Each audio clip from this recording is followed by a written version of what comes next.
Bonjour et bienvenue dans les suggestions cinéphiles de l'Odyssée. Aujourd'hui, la suggestion cinéphile numéro 104. 100 plus 4, vous vous rendez compte, depuis le fin mars jusqu'à aujourd'hui, c'est quelque chose dont on n'a pas honte que d'avoir été capable de faire 104 suggestions, plus les chroniques 16 ou 17, plus les conversations de l'Odyssée, 19 conversations, dont les dernières avec le prix Nobel de chimie Jean-Pierre Sauvage et le tout nouveau directeur de l'opéra Alain Pérou, de l'Opéra national du Rhin. Alors aujourd'hui, comme d'habitude, prenez bien soin de vous, respectez les réglementations de sécurité sanitaire, ne faites pas de bêtises, c'est important, protégez-vous et ainsi protégez les autres, car on n'est pas encore sorti de l'auberge, mais en même temps, si vous ne faites pas de bêtises, ne soyez pas abétis et exercez votre vigilance démocratique pour ne pas être transformé en esclave consentant, et puis surtout, pratiquez la proximité cinéphilique, parallèlement à la distanciation sanitaire, physique, de courtoisie, comme l'on dit, et notamment en venant à l'Odyssée. Alors aujourd'hui, où vous pourrez voir le film Les Barbouzes, aujourd'hui, 24 septembre 2020, c'est-à-dire jour pour jour, exactement le 28e anniversaire de l'ouverture de l'Odyssée, le 24 septembre 1992, eh bien, on a choisi de fêter cet anniversaire en deux soirées événements. Le 24 septembre avec Les Barbouzes, qui est à l'affiche jusqu'au 6 octobre, et le vendredi 25 avec le concert en présence du réalisateur Radu Mihaileanu, qui est un film superbe aussi, dont on parlera dans la toute prochaine suggestion cinéphilique. Les Barbouzes est un film réalisé par Georges Lautner qui est sorti en 1964, c'est-à-dire exactement un an après Les Tontons Flingueurs, qu'on a montré souvent à l'Odyssée, qui lui était sorti en 1963. Alors, pour ce film, Georges Lautner, qui est un réalisateur qualité France, auraient dit à l'époque les partisans de la Nouvelle Vague, mais un très très bon réalisateur, bien sûr, eh bien Georges Lautner réunit la même équipe que pour les Tontons Flingueurs, c'est-à-dire comme élément féminin, comme élément masculin, pardon, Lino Ventura, Francis Blanche, l'incroyable, formidable, superbe. Les deux autres sont aussi formidables, bien sûr, mais moi j'ai une affection particulière pour Bernard Blier, formidable, peut-être parce qu'il est chauve, en tout cas à l'écran, et également Robert Dalban, et encore quelques autres. Et puis il y a des éléments nouveaux, notamment le personnage principal féminin, Mireille d'Arc, qui qui est toute fraîche, toute nouvelle, qui a été dans le monde du cinéma, qui a été remarquée dans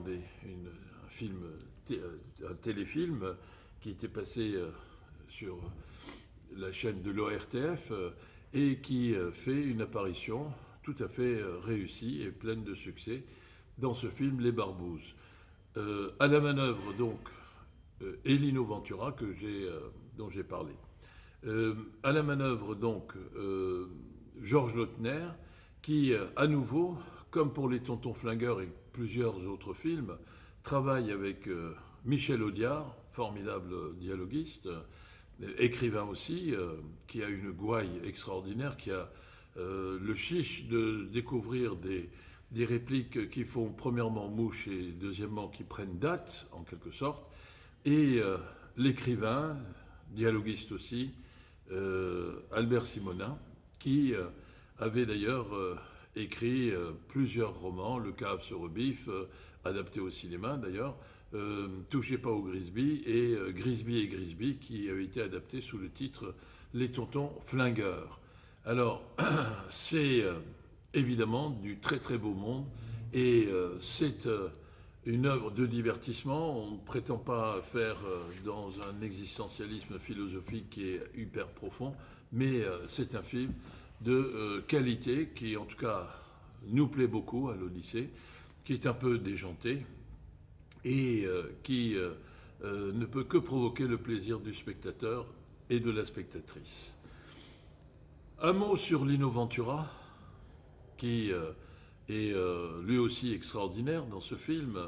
Lino Ventura, c'est un acteur français d'origine italienne qui a été lutteur, enfin, il est champion d'Europe en 1950 de lutte. Ensuite, pour des raisons alimentaires, il va devenir catcheur. Et puis, en 1954, il fera son apparition dans un premier film de fiction où il sera très convaincant. Et puis, par la suite, eh bien, il va devenir pratiquement personnage principal d'une myriade de films formidables. En 1964, comme il est né il a 45 ans, il est né en 1919, et c'est un acteur qui allie à la fois la force d'un physique de catcheur, pourquoi le cacher? Il a notamment joué dans un film qui s'appelle Le Gorille. Après, c'est un autre acteur qu'on surnommait à l'époque de François Mitterrand le beau-frère, Roger Hanna, qui a aussi joué le rôle du gorille. Et il allie à cette épaisseur et cette force physique une véritable subtilité, un peu pince sans rire, avec une façon de dire les dialogues, et notamment des formules particulièrement peaufinées, carabinées, ciselées par Audiard et Simonin de façon formidable, et qui avait une capacité d'improvisation qui plaisait énormément à Georges Lautner, le réalisateur. Il était un peu plus retenu, et avec ses partenaires Francis Blanche, Bernard Blier, qui était plus, passez-moi l'expression, franchement déconneur entre les prises de vue. Lui, il était un peu plus choqué, mais tout cela a constitué un cocktail absolument réussi et plus que plaisant pour un film qui mérite d'être vu. En tout cas, c'est ce que nous pensons, puisque c'est la raison pour laquelle on l'a choisi, pour célébrer notre 28e anniversaire. Disons, je ne vais pas vous raconter le film, mais le film commence par une série de meurtres dans un train, la nuit, un train de nuit,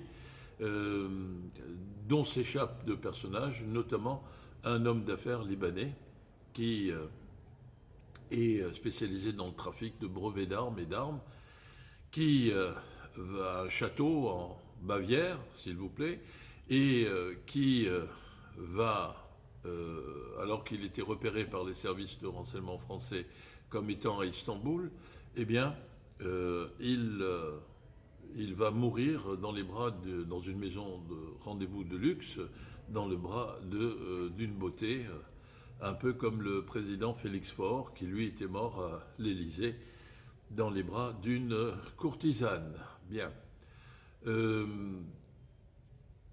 Disons que, avec la mort de ce trafiquant d'armes, eh bien, chauve, il faut toujours s'en méfier des chauves plutôt enveloppés, disons, il faut toujours se méfier des chauves enveloppés, si vous voyez ce que je veux dire, eh bien, tous les services de renseignement, enfin tous, beaucoup de services de renseignement, se précipitent au chevet de la jeune veuve, Mireille d'Arc, qui en fait est une fille qui a eu déjà une expérience de la vie, qui délurée de la vie, et qui se refait, si je puis dire, une virginité depuis longtemps entamée, en jouant les épouses et les veuves, plus exactement, éplorées. Lino Ventura, c'est Francis Lagneau. J'en profite pour saluer tous les Francis. Francis Lagneau, Francis, France, etc. Et l'agneau, il est doux comme un agneau, parce que dès que l'on sert la France, eh bien, on ne peut être qu'une pure brebis qui essaye de lutter contre tous ceux qui sont sortis du droit chemin dans lequel ils auraient dû rester. La France, évidemment, est intéressée pour la récupération de ses brevets et de ses armes, et très rapidement, au chevet de cette veuve, Mireille d'Arc, vont se précipiter également d'autres agents de services secrets. Et il y a d'abord le Suisse, Bernard Blier, Caffavelli, Eusebio, qui est plutôt un prénom lusitanien, si vous voulez, qui est incarné formidablement par Bernard Blier, qui représente les services secrets suisses. Bien. Et puis, pourquoi les Suisses? Parce que quand on fait de l'excentrique, pourquoi pas?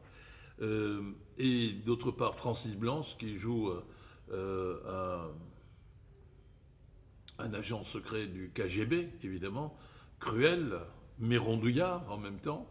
Il faut dire qu'en 1964, c'est l'année où Khrouchtchev est évincé du pouvoir suprême. Il était à la tête de l'URSS. Et donc, il y a une allusion qui était évidente pour ceux qui connaissent un peu l'histoire. Et puis, il y a aussi un membre des services secrets allemands qui se précipite également, d'autant qu'on est en Bavière. Et tous ces agents secrets, ces barbouzes, en quelque sorte, dont j'avoue que je ne sais pas s'il se décline le mot au féminin ou au masculin, mais enfin, que ce soit au féminin ou au masculin, la réalité est là, ce sont des agents secrets qui se font des choses vraiment pas bien, et plutôt réprouvées par les lois, mais qui se déguisent derrière des apparences plus que respectables. En effet, l'agent secret suisse est un abbé, n'est-ce pas, qui est là pour sauver, soi-disant, la paix des âmes et la préserver, et qu'on surnomme le chanoine, mais qui n'hésite pas à écouter au micro et à flinguer aussi, chaque fois que l'occasion se présente. Il y a, l'allemand est un psychanalyste allemand, donc si vous voyez ce que... il y a un clin d'œil assez amusant, qui récite des vers, mais un peu à l'allemande, dans l'interprétation qu'on pouvait en faire en France, c'est-à-dire pas forcément ce qu'il y a de plus un peu lourdingue, voilà, comme ce qui est évidemment injuste, mais ça c'est un peu le nationalisme français qui avait tendance, populiste, nationalisme populiste français qui avait tendance à réduire l'allemand à quelqu'un qui est un peu lourdingue, pas dans le physique, mais dans les manières.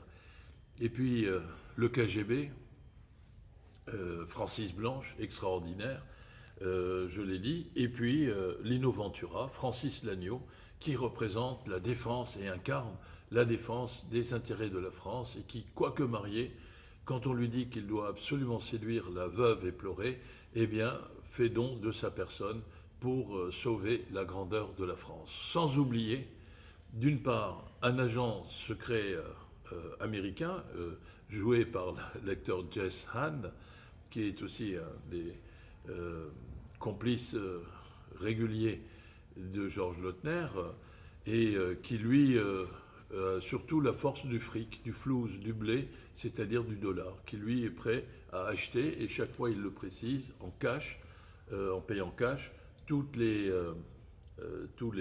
billets, enfin les brevets, pardon, et les armes qui l'intéressent. Et il ne faut pas oublier non plus, alors là ils ne sont pas réduits à un, mais c'est aussi la représentation qu'on se fait de la Chine à l'époque. Il y a une myriade, nombreuse comme une nuée de moineaux, d'agents chinois qui se font déglinguer, si je puis dire, et plus il y en a qui tombent, plus il y en a qui apparaissent de nouveau, qui apparaissent. Bon, et c'est aussi le reflet de la représentation qu'on se faisait de la Chine comme étant un pays qui était qui était le plus peuplé du monde à l'époque déjà, et qui est peuplé d'innombrables grappes humaines, et en même temps qui essaye de surveiller pour grandir. Le péril jaune, c'est un des fantasmes de la période de la guerre froide. Mais disons que, puisque j'ai parlé de guerre froide, ce qui est intéressant dans ce film, c'est qu'il est le reflet porté de la Ve République. En 1964, ça fait 4 ans que le paquebot France est le plus important, le plus grand paquebot du monde. Et il va causer pour les nationalistes patriotes en France, comme Alain Sardou, sa fameuse chanson Ne m'appelez plus jamais France, une grande déception quand il sera abandonné pour des causes de rentabilité commerciale, alors que dans le projet du général de Gaulle, il était l'incarnation de la grandeur retrouvée, grâce à de Gaulle et à la Ve République, de la France. Eh bien, d'autre part, il est intéressant de savoir aussi que, de remarquer aussi qu'il n'y a pas d'agent secret britannique. Pourquoi? Parce que c'est l'époque 1963, Bon baiser de Russie, qui raconte l'histoire de l'agent James Bond, James Bond, comme il a tendance à le dire. Et c'est vrai qu'il y a dans ce film plusieurs allusions indirectes, mais allusions réelles au film Bon baiser de Russie. Et d'une certaine manière,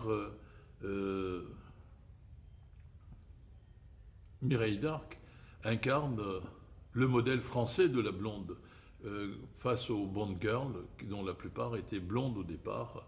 Et c'était la réponse de la France, la grandeur de la France doit se traduire aussi par des films de fiction qui parlent de l'action des services secrets, et en l'occurrence en mettant au centre les services secrets de la France.